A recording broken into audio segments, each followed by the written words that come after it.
अभी थोड़ी देर में आवाज आएगी।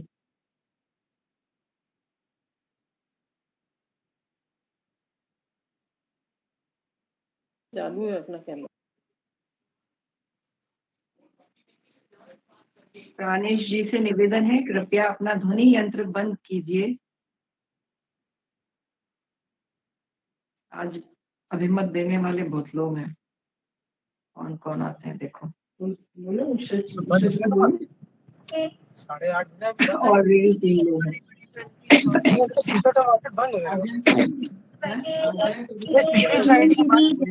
आप आ जाएगी तो देखिए। खुला होगा तो फिर खुला ही होगा। जय जिनेंद्र। मेरे साथ नियमित नहीं हो पाता ना, मैं उसको स्वीकार नहीं करता। सबों को जय जिनेंद्र। जय जिनेंद्र। जय भारत। जय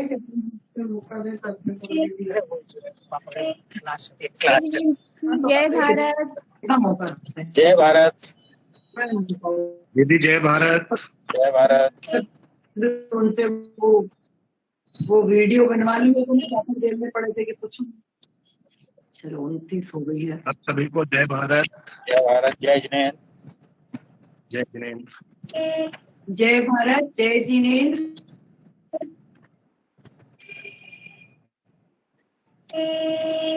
कल हमसे कमल नहीं था। हमारा कार्यक्रम प्रारंभ होने का समय हो चुका है। सभी लोगों से निवेदन है, जल्दी से अपने ध्वनि यंत्र बंद कर दीजिए।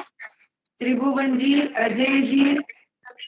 जय जिनेंद्र। दीदी दीदी जय जिनेंद्र।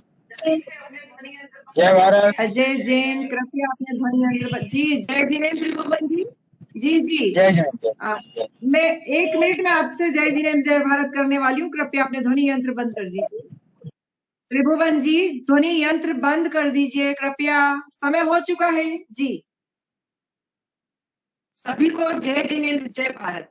आज हमारे ग्रंथ वाचन का अंतिम दिवस है। 8वां अध्याय हम आज पढ़ेंगे। इस वाचन कार्यक्रम के इस अंतिम दिवस में आप सभी का स्वागत है। हमारे बीच है विधि जैन, प्रतिभा स्थली में पढ़ रही है और ये आज मंगलाचरण करने के लिए हमारे बीच उपस्थित हुई हैं। विधि, मैं आपसे निवेदन करती हूँ, कृपया मंगलाचरण प्रारंभ कीजिए। जय भारत। दीदी को वंदना और दीदी के प्रति बहुत बहुत आभार कि आपने हमें मौका दिया।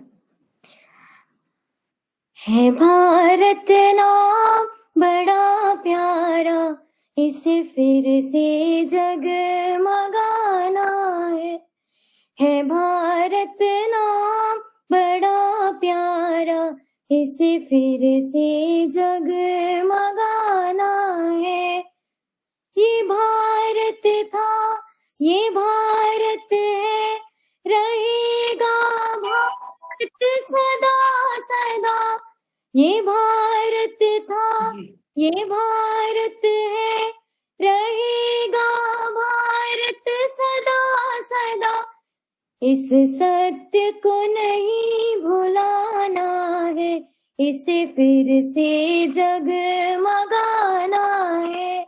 इस सत्य को नहीं भुलाना है, इसे फिर से जगमगाना है भारत नाम बड़ा प्यारा, इसे फिर से जगमगाना है।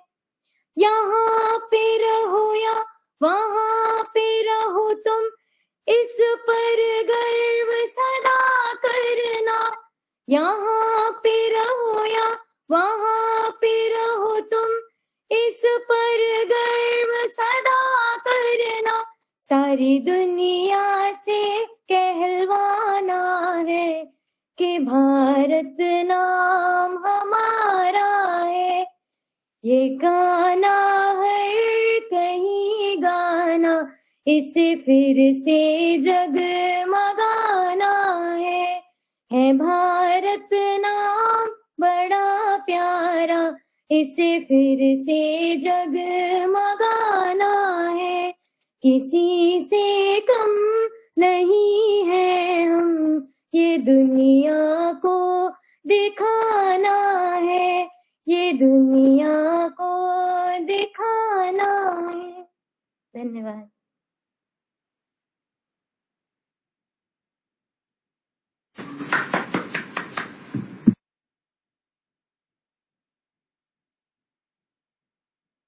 बहुत बहुत धन्यवाद विधि।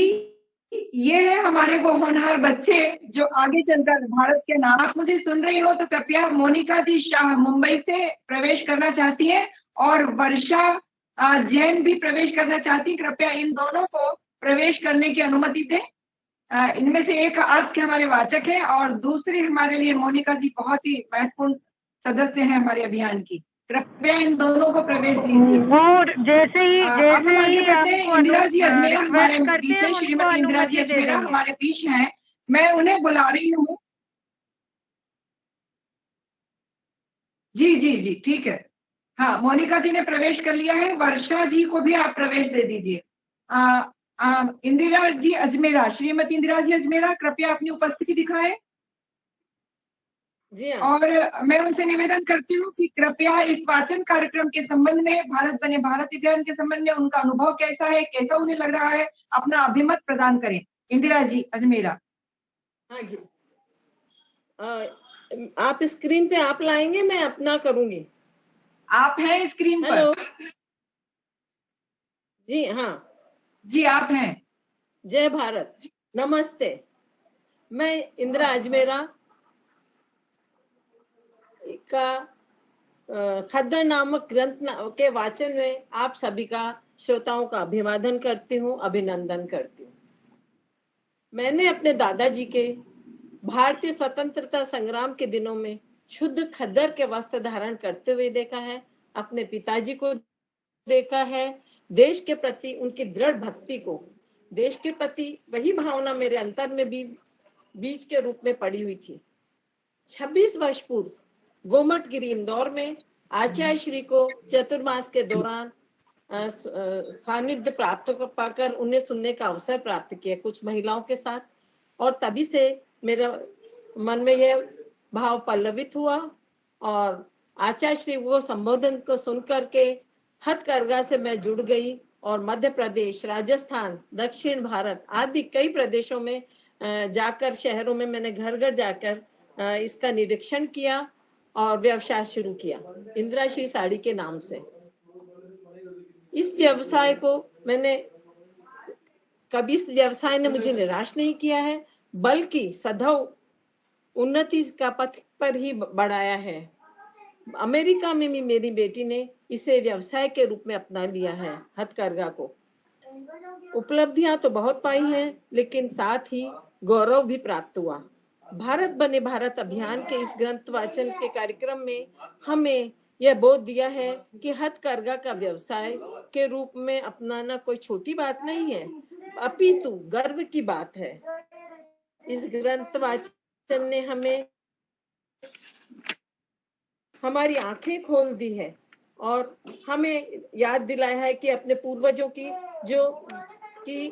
जिन्होंने खून पसीना बहा के हमें आजादी दिलवाई है, आज विदेशी वस्तुओं का मोह उस आजादी को उचित सम्मान नहीं की रक्षा नहीं कर पा रहे हैं। भारत बने भारत अभियान से जुड़कर मैं स्वयं को गौरवान्वित अनुभव कर रही हूँ और आगे भी निरंतर इस अभियान से के साथ जुड़कर देश के लिए काम करना चाहूंगी, ताकि हम भारत का नाम और प्राचीन गौरव को पुनः स्थापित कर एक साथ जुड़कर कार्य कर सके। जन जन तक आचार्य श्री की बात को पहुंचाने का यह बहुत ही अच्छा तरीका है। भारत बने भारत अभियान के सेवक मंडल से भी मैं अनुरोध कर चाहती हूँ कि ऐसा ही और कुछ किताबें हैं जो आचार्य श्री के लोगों तक पहुंचाना चाहते हैं। यदि उनका भी इसी तरह वाचन किया जाए तो बहुत अच्छा होगा। अकेले पढ़ने की अपेक्षा समूह में सुनना ज्यादा अच्छा होगा और इसमें हमारे दिमाग में बात भी बैठ जाती है। इस वाचन का बहुत ही उपयोग रहा। यदि भविष्य में कोई ग्रंथ का वाचन होता है तो अवश्य ही कार्यक्रम के रूप में मैं अपने आप को अब इस अभियान से जोड़ना चाहती हूँ। मैं निरंतर सक्रिय सदस्य के रूप में अपनी सेवा देना चाहती हूँ। धन्यवाद। जय भारत। पर दीदी के लिए 2 लाइन बोलना चाहूंगी। कर्म अमर है, सब नश्वर है, कर्मों से इतिहास बना, कर्म वीर जग के गौरव, उनसे मिल महान भारत महान बना। ऐसी दीदी है हमारे साथ जुड़ी हुई, तो हम सब उनके पीछे हैं, जरूर कार्य करेंगे। भारत का भारत ही हम आगे बढ़ाएंगे, राष्ट्र प्रेम की भावना हर दिल में जगाएंगे और फिर भारत का विकास का स्वर्णिम इतिहास बनाएंगे। धन्यवाद। जय भारत। बहुत बहुत धन्यवाद इंदिरा जी, इतनी सुंदर भावना आपकी। आपने जो सुझाव दिया है हम उस पर अवश्य गौर करेंगे और अगर सबकी सहमति हुई तो हम कोई अन्य ग्रंथ भी कुछ समय पश्चात वाचन के लिए ले सकते हैं। इस पर सामूहिक रूप से विचार करने के उपरांत निर्णय लेंगे। डॉक्टर मोनिका जी शाह मुंबई से हैं, उनसे निवेदन है कि कृपया हमारे साथ बने रहिए। वे बहुत व्यस्त रहती है, समाज डॉक्टर होने के साथ साथ समाज सेवी भी है, अच्छी चिकित्सक है, इनके पति भी चिकित्सक हैं।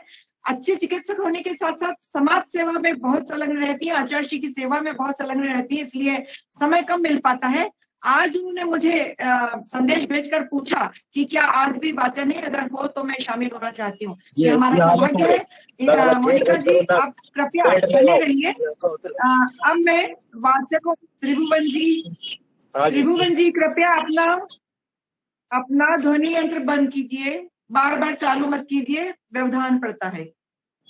अब मैं आज के वाचकों से आपका परिचय कराना चाहती हूँ। आज हमारी पहली वाचक है श्रीमती अनामिका बाकलीवाल, जो राष्ट्रीय पुलक चेतना मंच की राष्ट्रीय अध्यक्ष है और दिगंबर जैन सामाजिक संसद महिला प्रकोष्ठ की इंदौर की अध्यक्ष हैं और ये सदा ही सामाजिक धार्मिक कार्यों में अपनी सेवाएं देने के लिए अग्रगण्य रहती हैं।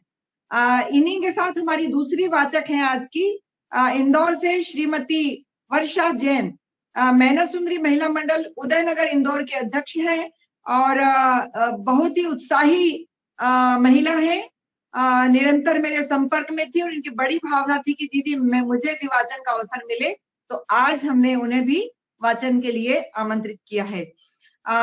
समय नष्ट न करते हुए आज अंतिम दिन है, 10 मिनट में अतिरिक्त आपसे लूंगी, इसलिए समय नष्ट न करते हुए मैं सीधे अनामिका से निवेदन करती हूँ और वर्षा जी से कृपया बारी बारी से जो क्रम निर्धारित है आप अपना वाचन प्रारंभ करें। धन्यवाद।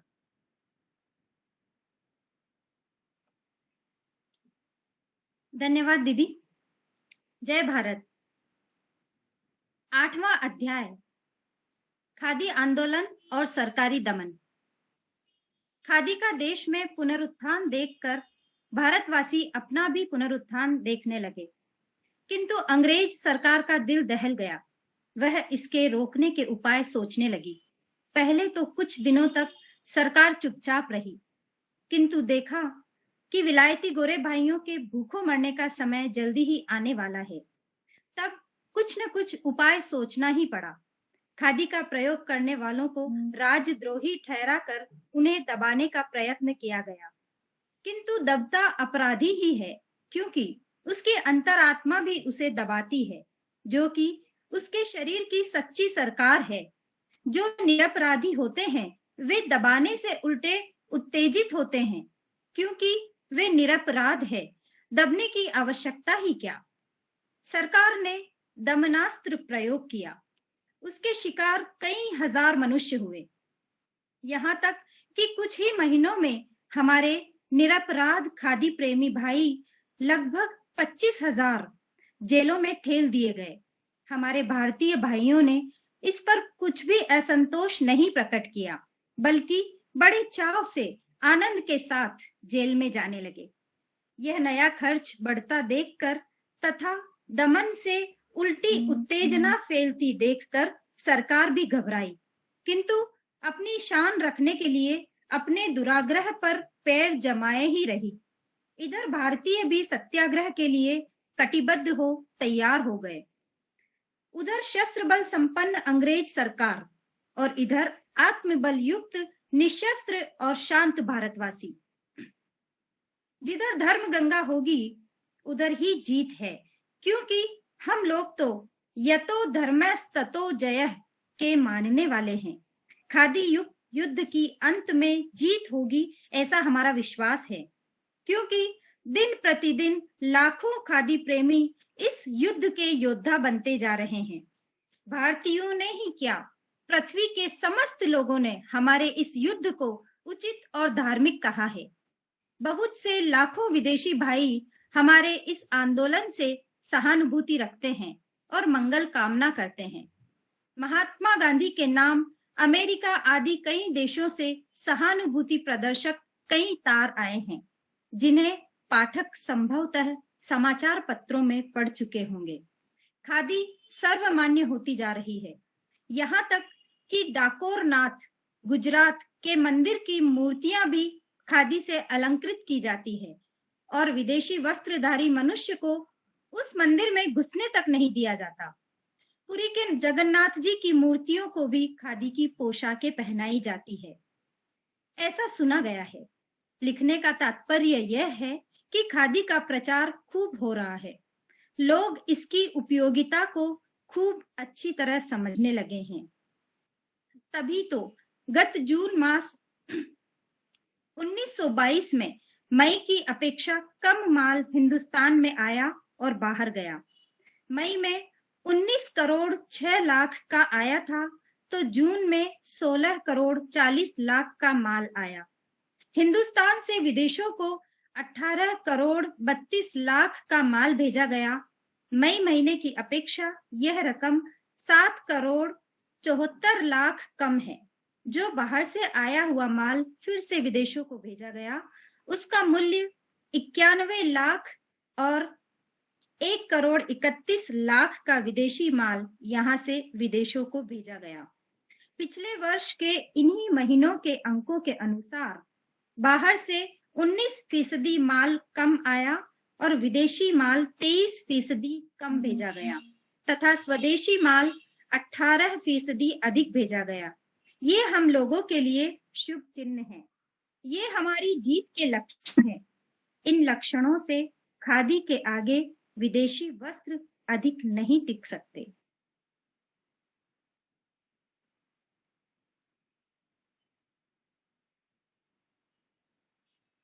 वर्षा जी कंटिन्यू करें।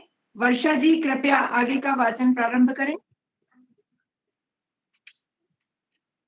वर्षा जी कृपया आगे का वाचन प्रारंभ करें। सभी को जय जिनेंद्र, जय भारत। वर्तमान आंदोलन की पोशाकों में से अनामिका जी आपका माइक बंद कीजिए।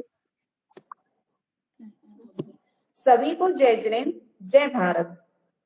वर्तमान आंदोलन की पोशाकों में से एक पोशाक खादी की सफेद टोपी है।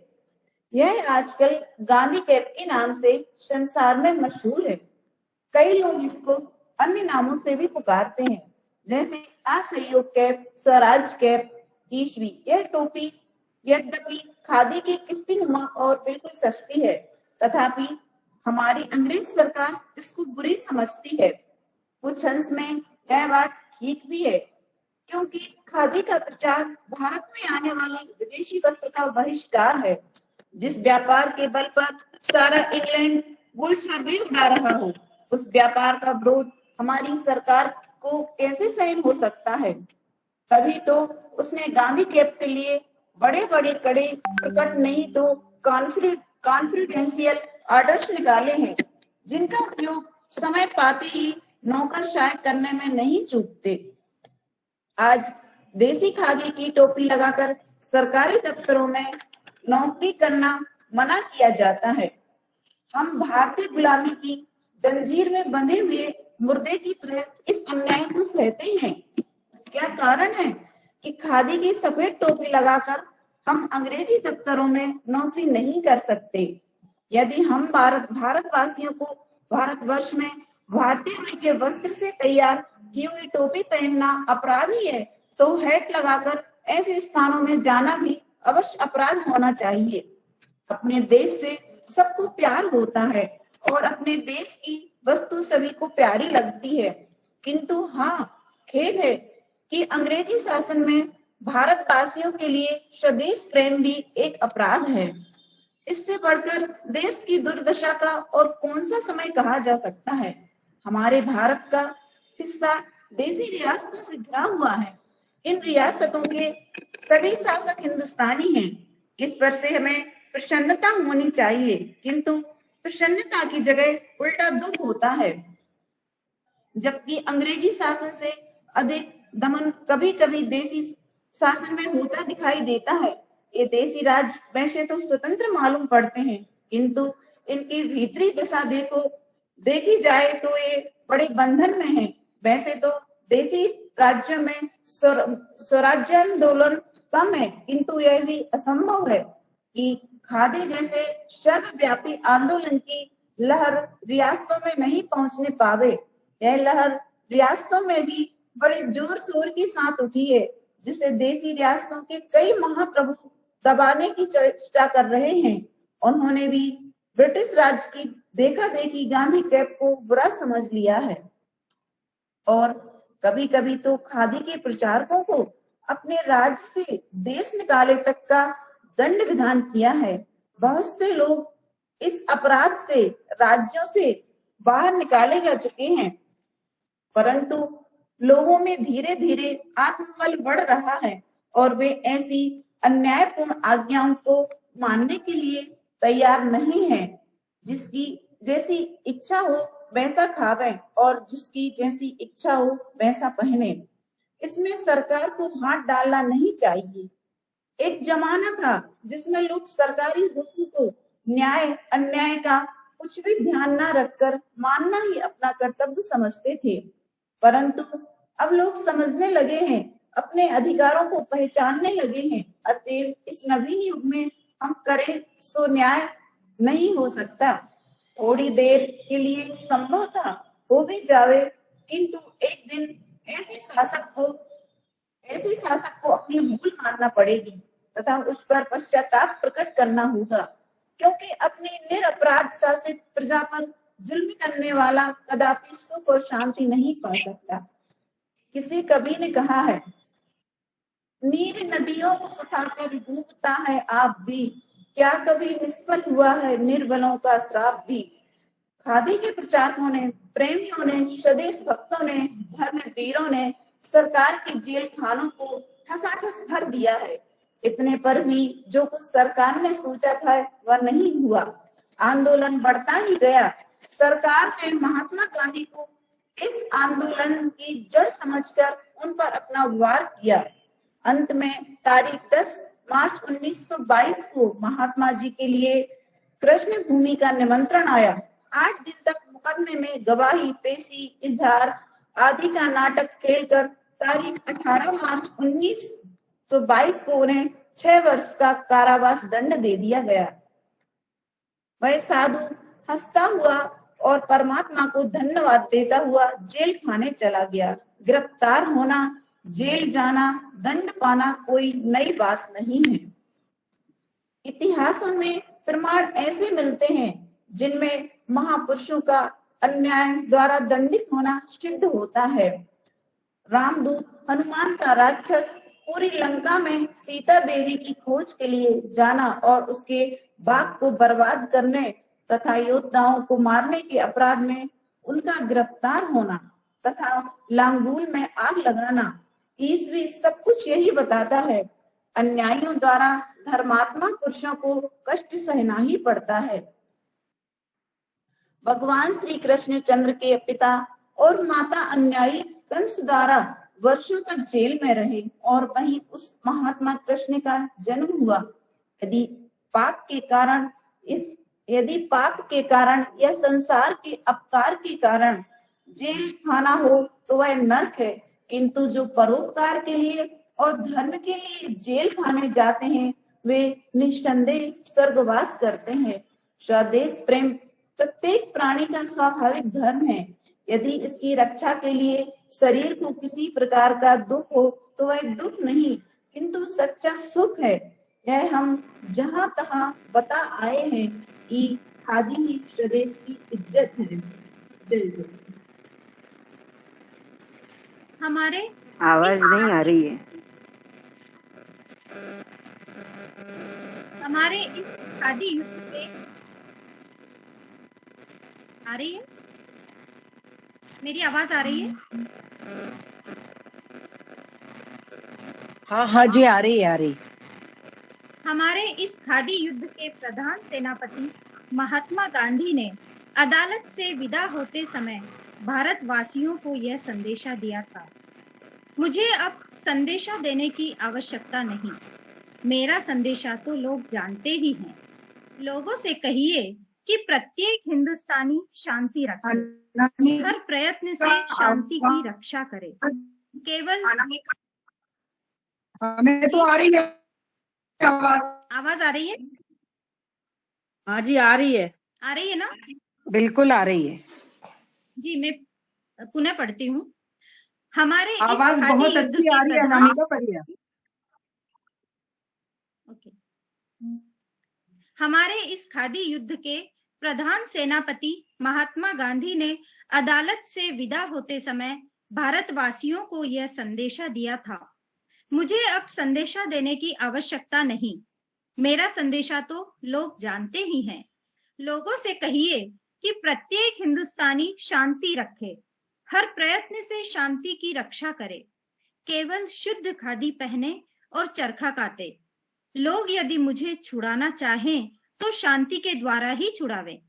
यदि लोग शांति छोड़ देंगे तो याद रखिए, मैं जेल में ही रहना पसंद करूंगा। यह महात्मा जी का संदेश जेल जाने के समय का है। श्री गांधी जी की इस आज्ञा का पालन करना प्रत्येक भारतवासी का प्रथम कर्तव्य है। वह वीर सेनापति जेल के अंदर से भी हमें यही आज्ञा दे रहा है। शुद्ध खादी पहनने व चरखे के कातने से ही श्री गांधी जी क्या बल्कि देश बंधन मुक्त हो सकता है। जो मनुष्य इस समय विदेशी कपड़े का व्यापार करते हैं या स्वयं पहनते हैं, वे धर्मच्युत, पतित, मनुष्यत्वहीन और देशद्रोही हैं। जो विदेशी मील के कते बुने कपड़े पहनते हैं, वे देश को स्वतंत्र देखना नहीं चाहते, ऐसा मान लेना चाहिए। जो आधा मील का और आधा चरखे के सूत का बना वस्त्र धारण करते हैं, वे महात्मा गांधी को 6 साल से पहले छुड़ाना नहीं चाहते। जो लोग शुद्ध चरखे का कता बुना खद्दर पहनते हैं, वे महात्मा जी को मियाद से पहले छुड़ाने वाले हैं। और जो खुद अपने हाथ से चरखा काटकर सूत से स्वयं बुनकर खादी पहनते हैं, वे भारत को परतंत्रता से मुक्त करना चाहते हैं। वे सच्चे महात्मा, धार्मिक, तपस्वी व देशभक्त हैं। बहुत से भाई जो विदेशी वस्त्र पहने होते हैं, उनसे यदि खादी पहनने की प्रार्थना की जाती है तो वे कह देते हैं कि यह तो पुराने कपड़े हैं, अब जो बनवाएंगे वे खादी के ही बनवाएंगे। यह केवल एक बहाना कहा जा सकता है। वास्तव में देश की इतनी गरीब हालत है कि वह विदेशी वस्त्र जो पुराने हैं उन्हें फेंक या जला नहीं सकते। किंतु यह समय इतना महत्वपूर्ण है कि विदेशी वस्त्र का बायकॉट या खादी का प्रेम परम आवश्यक है। लोगों ने अपने शरीरों को देश की वेदी पर बलि कर दिए। अफसोस कि हम हमारे प्यारे वतन के लिए शरीर को ढकने वाले जीर्ण शीर्ण वस्त्रों को भी नहीं त्याग सकते। इससे बढ़कर मुर्दा दिली का और क्या सबूत हो सकता है। खादी के प्रचार की देश में बड़ी बड़ी तैयारियां हो रही है। हमारी बहनों ने कई वर्ष पुराने चरखों को जो बिखरे हुए दुर्दशा में पड़े थे और जिन पर इंचों धूल जमी हुई थी, जाड़ बुहार कर जोड़ जोड़ कर काटने आरंभ कर दिए हैं।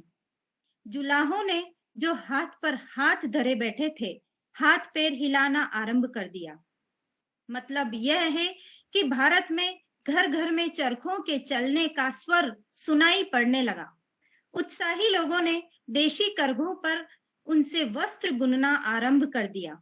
इस प्रकार देश में खादी का नया युग आरंभ हो गया। कांग्रेस ने भी इसके प्रचार की विराट आयोजना की है। हम तारीख 12, 13, 14 मई 1922 को कांग्रेस की वर्किंग कमेटी की बैठक जो हकीम अजमल खां के सभापतित्व में हुई थी, उसमें खादी प्रचार विषयक प्रस्ताव को यहाँ जो का त्यों लिखते हैं, जिसमें पाठकों को बहुत कुछ मालूम हो जाएगा। यह प्रस्ताव पास किया गया था।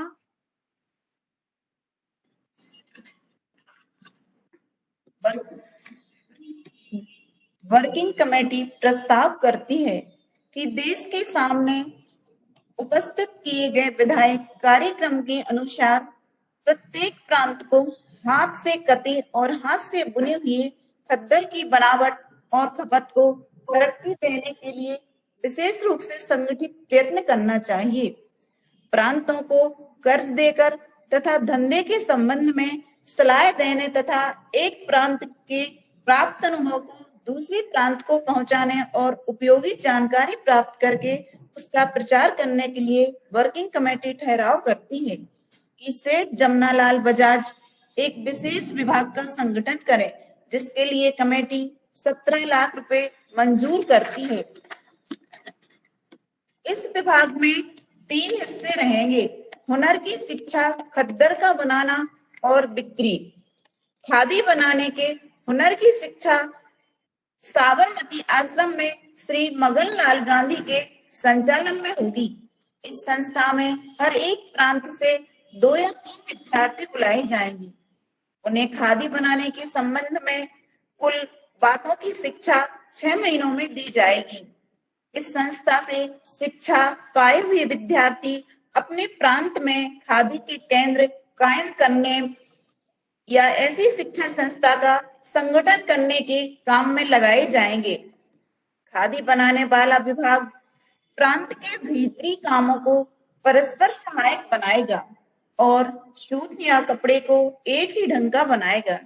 यह विभाग स्थानीय संगठनों में हस्तक्षेप नहीं करेगा। श्री लक्ष्मीदास पुरुषोत्तम दास इस विभाग का संचालन करेंगे और घूमने वाले निरीक्षक उनके सहायक रहेंगे। बिक्री विभाग उन चुनी हुई जगहों में खादी के भंडार खोलेगा जहां प्रांतीय कांग्रेस कमेटियां काफी तौर से खादी बेचने का प्रबंध कर सकती हों। श्री विट्ठल दास जयरा जानी इस विभाग के संचालक रहेंगे। सेठ जमनालाल बजाज इन विभागों को परस्पर सहूलियत के साथ चलाने और प्रचार कार्यों के लिए जिम्मेदार रहेंगे। धन संबंधी व्यवस्था पूरी उन्हीं के हाथ में रहेगी। प्रांतों को कर्ज लेने के लिए सब प्रार्थना पत्र सेठ जमनालाल जी के पास भेजने चाहिए, जिन्हें वे अपनी सिफारिश के साथ फैसले के लिए वर्किंग कमेटी के पास भेजेंगे। जरूरत के वक्त सेठ जमनालाल 9,000 रुपए तक कर्ज दे सकेंगे। कर्ज के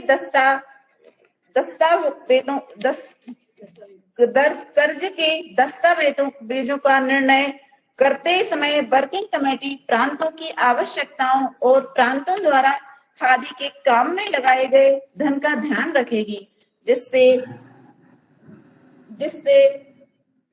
जिससे स्थानीय प्रयत्नों को उत्तेजन मिले और योग्य मामले में सहायता मिले।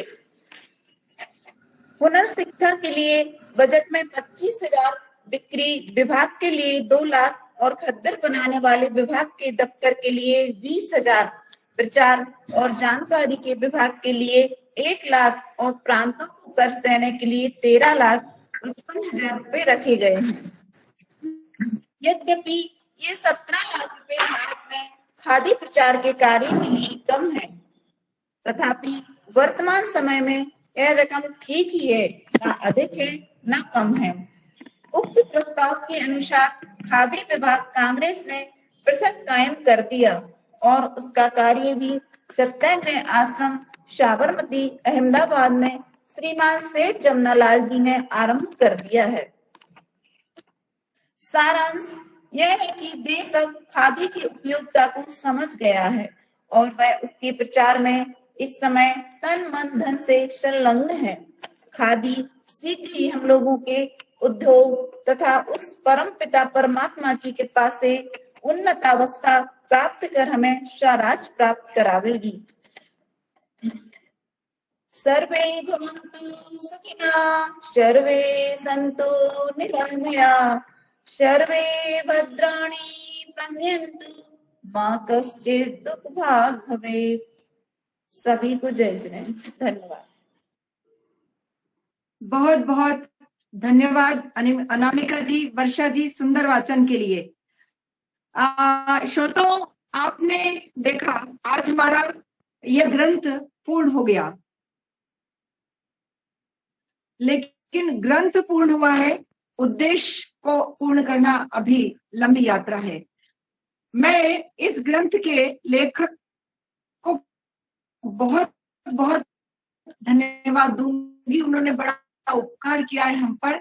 न केवल हमारे स्वर्णिम भारत की छवि दिखाई वैदिक काल की, उसके बाद कैसे हम पतनग्रस्त हुए और कैसे हम फिर से खादी के माध्यम से, जब हम खादी पहनते थे तो स्वर्णिम समर्थ थे, और कैसे उस खादी के सूत्र को छोड़ देने के कारण हम पतित हुए, और फिर से हम कैसे उसी खादी के सूत्र को पकड़कर पुनः स्वर्णिम समर्थ भारत बन सकते हैं, इसकी पूरी योजना कैसे करना है, इस तरीका भी बताते हुए इस ग्रंथ का उन्होंने समापन किया है।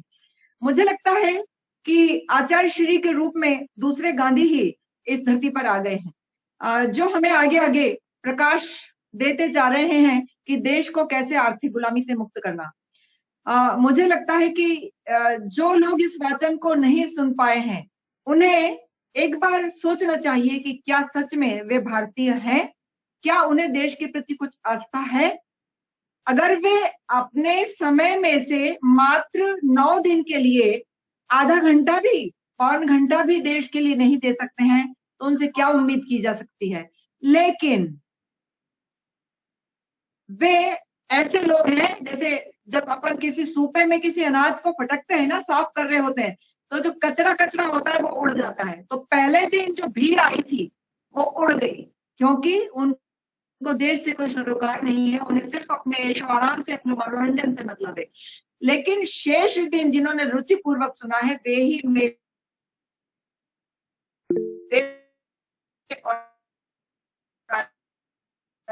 के काम के हैं, इस देश के सच्चे योद्धा, सच्चे भक्त हैं वो, जिन्हें अपना इतिहास जानने में रुचि है।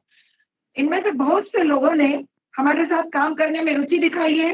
उस पर विचार करने से पूर्व मैं आज डॉक्टर मोनिका साहा का स्वागत करती हूँ, उन्हें धन्यवाद देती हूँ कि वे इस वाचन में उपस्थित, और ये वाचन अगर उपयोगी हो तो कृपया अपने विचार अभिव्यक्त करने की कृपा करें। मोनिका जी शाह, मुंबई से। अगर वे इस आयोजन में हैं उपस्थित तो कृपया शीघ्र ही अपनी उपस्थिति से हमें अवगत कराएं। जी जी, स्वागत है मोनिका जी। डॉक्टर साहब भी है, बहुत बहुत स्वागत है आप दोनों का। बड़ी खुशी हुई मुझे आपको देख के, मैं प्रतीक्षा कर रही थी कब वो दिन आएगा जब आप दोनों का सानिध्य हमें प्राप्त होगा। तो मैं चाहती हूँ कि आप दोनों ही अपने उद्गार व्यक्त करें। मुझे उम्मीद है कि आपने आज वाचन पूरा सुना होगा और आपको कैसा लगा, और भारत बने भारत अभियान का यह पुरुषार्थ के बारे में आप अपनी राय सभी श्रोताओं को अवगत कराएं। धन्यवाद। आइए। वंदना दीदी, सभी को जय जिनेंद्र। सबसे पहले मैं क्षमा चाहती हूँ, हम लोग शुरू से आ नहीं पाए, लेकिन जो मौका मिला उतना ही सही। आपका बहुत बड़ा कार्य चालू है और आचार्य जी के आदेश से बहुत बड़ी उपलब्धि हुई है। हमारी पूरी अनुमोदना, बहुत अच्छा कार्य चल रहा है। दीदी वंदना, हमें आखिरी दिन मिला इस ग्रंथ का, और ऐसा लगा कि शायद छुटते छुटते कुछ दूरी को हमने पकड़ लिया है, और उस धागे के माध्यम से हम पूरे ग्रंथ का वाचन करने में सफल हो पाएंगे। शायद यही एक उत्सुकता अंदर निर्माण हुई कि इस ग्रंथ में इतना है क्या, कि जिसका वाचन आपने 8-9 दिन पूरे वेबिनार के माध्यम से किया। तो हमें कृपा होगी कि हमें ये ग्रंथ मिले और हम वाचन करेंगे, और ऐसा ही उपक्रम हमारे लोगों के संपर्क में भी हम कर सकते हैं, जिससे और ज्यादा लोगों को एक ग्रंथ का ज्ञान हो सकता है, फायदा हो सकता है। और ऐसे रोमांच सुनकर आ रहे थे कि भारत में हमारे जन्म के पहले ही जो भी हुआ है उसका ज्ञान हर बच्चे को होना चाहिए, कि हम शायद बाद में आए मगर उसके पहले लोगों ने कितना दान किया है और उनकी कितनी भारत के लिए कितनी उच्च कोटि की वैचारिक शक्ति थी, जिससे उन्होंने गांधी जी जैसे महान पुरुष हुए, उन्होंने कितने अच्छे से ये जान लिया था कि अगर भारत की अर्थव्यवस्था को सुदृढ़ बनाना है तो हमें इंपोर्ट को रुकाना पड़ेगा और अंदर का माल को लोगों में बांटना पड़ेगा। यही बात आज भी हो रही है। हमारे यहाँ किसान आंदोलन चल रहा है और किसान इस पे अड़े हुए हैं कि हमें बाहर के प्राइवेट लोगों को नहीं बेचना है, गवर्नमेंट को ही बेचना है और वही प्राइस में बेचना है, जिससे हमें फायदा होगा। इस प्रकार आज भी परिस्थिति कुछ अलग नहीं है और जैसे दीदी ने कहा, सच्चे आचार्य ही इस पीरियड के महात्मा गांधी कहलाते हैं और जिन्होंने इतने सुदृढ़ता से ये बात को सबके सामने रखा है कि जब इतना मॉडर्न इंडिया बनते जा रहा है मगर आचार्य हमें वापस हाथ करगा पे लेके आए और हाथ करगा के कपड़े पहनने के लिए। और सबसे बहुत इंपॉर्टेंट बात मुझे लगी कि अहिंसा के लिए आचार्य ने इस मार्ग को चुना और हिंसक बने हुए कपड़ों से, अहिंसक कपड़े पहनने से हम अपने धर्म की आराधना अच्छे से कर सकते हैं। ये सब सुनकर मुझे बहुत अच्छा लगा। दीदी को बहुत बहुत अनुमोदना, और ये कार्य हमेशा दीदी करती ही रहती है, मगर एक नया आयाम इस कार्यक्रम को मिला है, उसको मेरे तरफ से बहुत बहुत साधुवाद। जय जिनेंद्र। वंदना दीदी। बहुत बहुत धन्यवाद दोनों डॉक्टर साहब और डॉक्टर साहिबा को। आपके उद्गार सुनकर हमें ऐसा लगा कि हमारा ये पुरुषार्थ सार्थक हो गया। डॉक्टर साहब, मैं आपको इस ग्रंथ का PDF प्रति भी भेज दूंगी, और अगर आप वाचन सुनना चाहते हैं तो YouTube पर हमारे स्वर्णिम भारत समर्थ भारत YouTube चैनल पर ये उपलब्ध है। एक आध दिन का ध्वनिबद्ध नहीं हो पाया, लेकिन बाकी शेष उपलब्ध है। श्रोताओं को मैं बताना चाहती हूँ कि दोनों डॉक्टर द्वय आचार्य गुरुवर के पूर्णायु कार्यक्रम से बहुत घनिष्ठ रूप से संबद्ध है और पूरा दारोमदार उसकी सफलता का इन दोनों पर है। बहुत अच्छी सेवाएं देते हैं और समाज सेवा का कोई सा भी काम हो, दूसरों को भी बहुत ही सहयोगी है। जीवन के बहुत सारे उतार चढ़ाव से गुजरने के बाद ये पूरी तरह अध्यात्म में उतर चुके हैं और आचार्य श्री के परम भक्त हैं। आचार्य श्री भी ये इतने भाग्यशाली कि आचार्य श्री भी इन्हें देखकर बहुत बहुत प्रसन्न होते हैं और इनको निसंकोच सेवाएं सौंप देते हैं। तो डॉक्टर साहब, मैं अवश्य आपको ग्रंथ भेजूंगी, उसका वाचन करिएगा। ये ग्रंथ खादी से संबंध रखते हुए भी इतना बड़ा व्यापक है और अहिंसा तो इसमें फूट फूट कर भरी हुई है। तो चलिए अब हम अगले चरण की ओर चलते हैं। मैं दोनों से उम्मीद करती हूँ कि आप आगे भी हमारे साथ अभी इस तक ये कार्यक्रम चल रहा है तब तक बने रहिए। अब मैं प्रश्न मंच पर जाने से पहले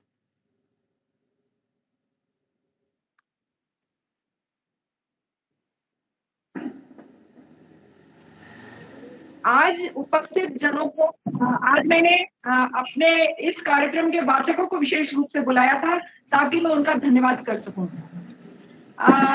सर्वप्रथम श्री अनुराग, क्षमा कीजिएगा, मैं सभी का बहुत बहुत धन्यवाद करती हूँ और मुझे इस बात की खुशी है कि ये युवा पीढ़ी के लोग इस वाचन के माध्यम से दिल की गहराइयों से उस इतिहास में पहुंच सके जो आचार्य जहां तक उन्हें ले जाना चाहते थे। और मैं सोचती हूँ कि इनके मर्म स्थान में, इनके हृदय में इस चीज ने, आचार्य के मंतव्य ने अवश्य ही जगह बनाई होगी और वे आगे देश के लिए कुछ न कुछ करने का अवश्य से सोच रहे होंगे। इसी तरह हमारे साथ जुड़ी हुई है पहले ही दिन से मुंबई से श्रीमती संगीता जी कासलीवाल, रजनी जी कासलीवाल, पद्मा जी और भी बहुत सारे लोग जुड़े हुए हैं। मैं उनसे निवेदन, उन्होंने मुझसे ये कहा है कि हम आगे योजनाबद्ध रूप से कार्य करना चाहते हैं, तो मैं आज उनसे सिर्फ एक सहमति चाहती हूँ कि क्या हम 8-15 दिन बाद पुनः एक दिन के लिए गूगल मीट पर मिले अपने अपने सुझावों के साथ कि कैसे भारत अभियान को अधिक आगे बढ़ाया जा सकता है, कैसे जन जनता कार्यदर्शी का मंतव्य पहुंचाकर भारत को केवल राजनीतिक रूप से ही नहीं बल्कि आर्थिक गुलामी से भी बाहर निकाला जा सकता है। तो अगर आप लोग सहमत हो तो कृपया अपने उद्गार जल्दी से आधे मिनट के अंदर दे दीजिए कि हाँ दीदी हम अगली गूगल मीट में आना चाहते हैं। तो मैं सोचती हूँ 15 दिन की कोई तिथि निर्धारित कर उन्हें सूचित कर सके। हाँ दीदी हम अगली मीट में आना चाहते हैं। वंदना दीदी जल्दी बता दीजिए, कृपया जल्दी बता दीजिए। वंदना दीदी हम भी अगली मीट में आना चाहते हैं। जी दीदी हम अगली मीट के लिए बिल्कुल राजी हैं। जी दीदी अवश्य, मैं भी जुड़ना चाहूंगा अगले मीटिंग में। दीदी मैं भी जुड़ना चाहूँगा। ध्रुवंजन जी, आपके मनोभाव मुझ तक पहुँच गए हैं। सभी को बहुत बहुत धन्यवाद जो आगे चलकर भारत बने भारत अभियान का काम करना चाहते हैं। दीदी मैं भी जुड़ना चाहूंगी अगली मीट में। बहुत बहुत धन्यवाद। चलिए अब ध्वनि यंत्र बंद कर दीजिए, अपने अपने ध्वनि यंत्र पुनः बंद कर दीजिए। हम अगले चरण की ओर बढ़ रहे हैं। प्रश्न मंच, कल के और आज के मिले जुले प्रश्न। कल प्रश्न मंच रह गया था तो हमने उसे आज ही शामिल कर लिया है। फिर भी अंत तक बने रहिएगा क्योंकि 20 प्रश्न मंच के बाद कुछ विशेष होने वाला है। पहला प्रश्न है आपके लिए आज का, स्वदेशी आंदोलन के बड़े से बड़े शत्रु को हम कैसे डरा सकते हैं। बहुत अच्छा प्रश्न। स्वदेशी आंदोलन के बड़े बड़े शत्रुओं को हम कैसे डरा सकते हैं, कैसे उन्हें रोक सकते हैं। दूसरा प्रश्न है पाश्चात्य वस्त्रों का हमारे खर्च पर क्या प्रभाव पड़ता है। हमारा खर्च घट जाता है कि बढ़ जाता है।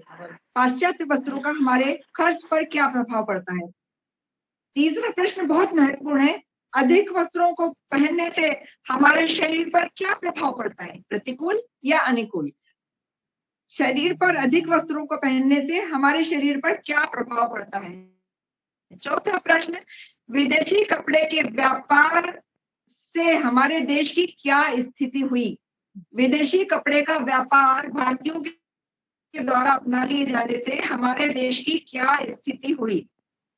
अगला प्रश्न है, भारतवासियों से किस प्रकार की पोशाक, भारतवासियों को किस प्रकार की पोशाक पहनना चाहिए।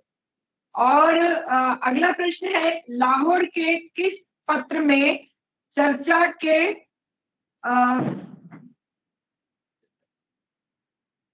प्रमुख कार्यों का वर्णन है। एक मिनट, हाँ, अस्पृश्यता के प्रमुख कार्यों का वर्णन है, अस्पृश्यता के प्रमुख पदार्थों का वर्णन है। अगला प्रश्न है, विदेशी व्यापार का बड़ा भारी हिस्सा किन लोगों के पास है। विदेशी व्यापार का बड़ा, ये किसी विशेष जाति को कल इंगित किया गया था कल के कल के वाचन में, तो उस जाति को ढूंढ करके उल्लेख करना है।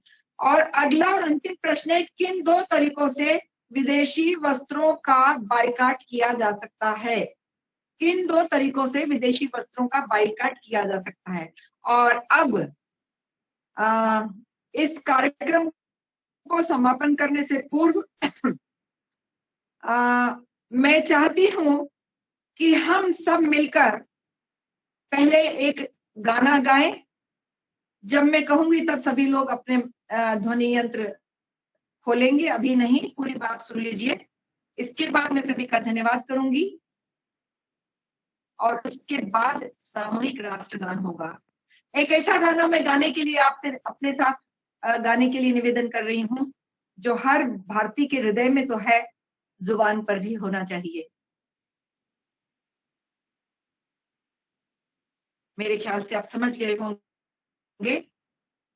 एक लाइन मैं सुना देती हूँ, उसके बाद आप सब अपने ध्वनि यंत्र चालू करके अपने अपने तरीके से गीत को गाइएगा। कोई बात नहीं, सबकी सामूहिक आवाज होगी। भले हमारे सांसद साहब नहीं मिलेंगे क्योंकि अंतर्जाल के नियंत्रण में हम गा रहे हैं, आवाज अलग अलग जाएगी, सुर अलग अलग जाएगा, लेकिन फिर भी हमारे हृदय की भावना तो एक ही है। और वो गाना है, देश से है प्यार तो हर पल ये कहना चाहिए, आगे की पंक्तियां गाने के लिए निवेदन कर रही हूँ। आप सभी लोग कृपया अपने गाना शुरू कर नियंत्रण चालू मैं कर दीजिए। रहूं या ना रहूं भारत ना रहना चाहिए, से है प्यारे, मैं रहूं जीना प्यारे तो चाहिए, चाहिए, रहूं या ना रहूं भारत को हम चाहिए। तेरी और बनाए पिता मेरी नस्ल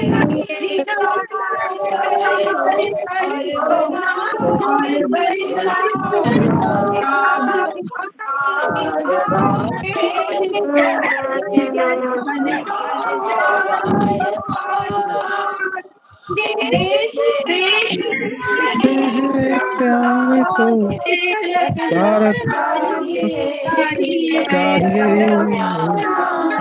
रहूं या ना रहूं रहना चाहिए,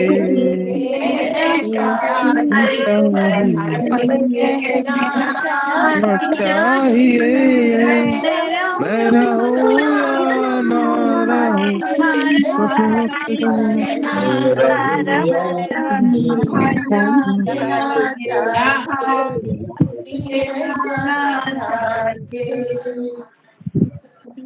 सभी को बहुत बहुत धन्यवाद। कृपया 1 मिनट के लिए अपने ध्वनि यंत्र पुनः बंद कर दीजिए। मैं सिर्फ 1 मिनट और बात करके फिर से आमंत्रित करूंगी आप सभी को राष्ट्रगान के लिए। कितने अनुशासित हैं आप लोग, वाह, आनंद आ गया। आज की इस परिचर्चा में मैं कुछ बच्चों की उपस्थिति भी देख रही हूँ, 11, 12, 13 साल के बच्चे। मेरा उन बच्चों से निवेदन है, बेटा आप लोग, हमारी बिटिया भारत बने भारत अभियान की सबसे छोटी सदस्य नायशा से जुड़िए।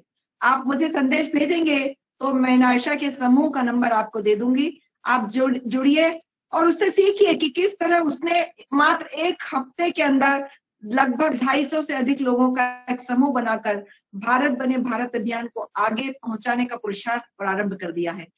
अब देखिए, दुनिया बच्चों के वाणी में ना एक बड़ा आकर्षण होता है। बच्चों की बात सब सुनना चाहते हैं क्योंकि उसमें मोहकता और निश्चलता होती है। तो अगर आप लोग इस दिशा में काम करने लगे तो आपके परिवार अपने साथ आपके साथ जुड़ेंगे, आपके सारे रिश्तेदार आपके साथ जुड़ेंगे और धीरे धीरे करके पूरे भारत को आप एक सूत्र में बांधने में सक्षम हो जाएंगे। कहने को आप बालक हैं, बालिका हैं, छोटे छोटे बच्चे हैं, लेकिन आप में गलवान और कारगिल पर युद्ध लड़ने वाले सैनिकों जैसी अपार ऊर्जा है। तो मेरा आपसे निवेदन है, अनुरोध है कि आप भारत को भारत बनाने के लिए आगे आए। और चलिए, अब समय हो गया। जो लोग भी आज उपस्थित हुए, खासतौर से मैं अपने वाचकों का बहुत बहुत धन्यवाद करना चाहती हूँ। और हाँ, एक सूचना मैं आप दोनों को देना चाहती हूँ। हमारी जो तकनीकी सहयोगी हैं, जिनके बिना ये आयोजन संभव नहीं था, अंशिका जी और श्रीमती माया जी इंगले। अंशिका के यहाँ आज एक दुखद घटना हुई है। उनके दादाजी का आज ही देहावसान हो गया है, लेकिन ऐसे ही योद्धा तो भारत को भारत बना सकेंगे। वो इस दुखद घटना के बावजूद पूरी यात्रा करके अपने घर पहुंची और घर जाकर तत्काल ही इस आयोजन को संपन्न करने के लिए जुड़ गई। बेटा अंशिका, हम बहुत बहुत आभारी हैं आपके। और एक बार पर्दे पर आकर सबको जय भारत बोलिए। अंशिका, एक बार पर्दे पर आकर सबको जय भारत बोलिए। जय भारत, जय भारत, जय भारत। और मैं माया जी से भी निवेदन करूंगी कि कृपया वे भी मुख्य पर्दे पर आए। इनका वरद हस्त अंशिका के साथ है, मार्गदर्शन अंशिका के साथ है, इसलिए अंशिका इस कार्य को उनके मार्गदर्शन में संपन्न कर रही है। माया जी इंगले, कृपया शीघ्र ही पर्दे पर आए और हो सके तो अपने उद्गार भी अभिव्यक्त करें। अंशिका है माया जी? हाँ, श्रीमती माया जी। हाँ, माया जी आप आ रही हैं? हम प्रतीक्षा कर रहे हैं, जल्दी आ जाइए। सभी लोग आपको सुनना चाहते हैं। फोन लगा दो ना। बस आधा मिनट और प्रतीक्षा करूंगी फोन मैं। लगाने से मीटिंग से लेफ्ट हो जाएगा उनका, तो फोन ना नहीं, आप लगाएं मत तो- लगाइए संगीता जी, लगा लीजिए। आप मत लगाइए अंशिका। वो हम उनको, अच्छा वो मीटिंग से लेफ्ट हो जाएंगे क्या? ठीक है, कोई बात नहीं। वो शायद सुन नहीं पा रही है या अन्यत्र व्यस्त हो गई है, कह नहीं सकते। तो चलिए, मैं सबको आमंत्रित करती हूँ। हम शीघ्र ही आपको कब हम योजनाबद्ध होने के लिए गूगल मीट पर मिल रहे हैं, लिंक भेजूंगी और तारीख सूचित करूंगी। और मैं इस बारे में भी आपका अभिमत चाहूंगी। कृपया व्हाट्सएप पर, मेरे व्हाट्सएप नंबर पर अपनी सहमति भेजिएगा।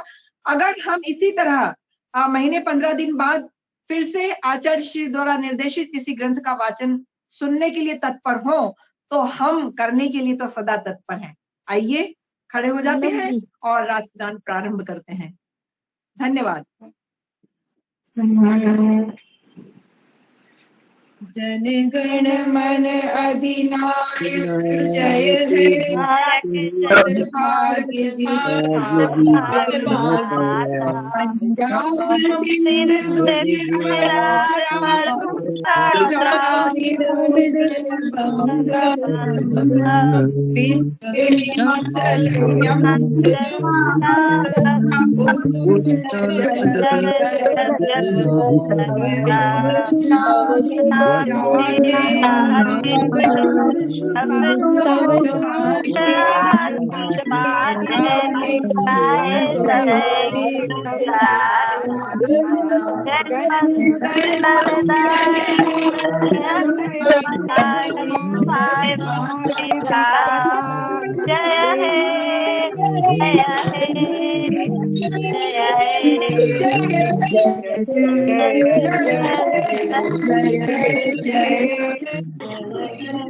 माता की जय, भारत माता की जय,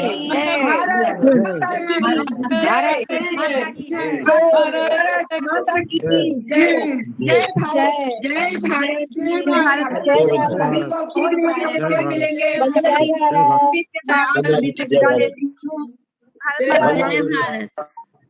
पंद्रह दीदी, जय भारत। धन्यवाद, धन्यवाद, धन्यवाद, धन्यवाद, धन्यवाद।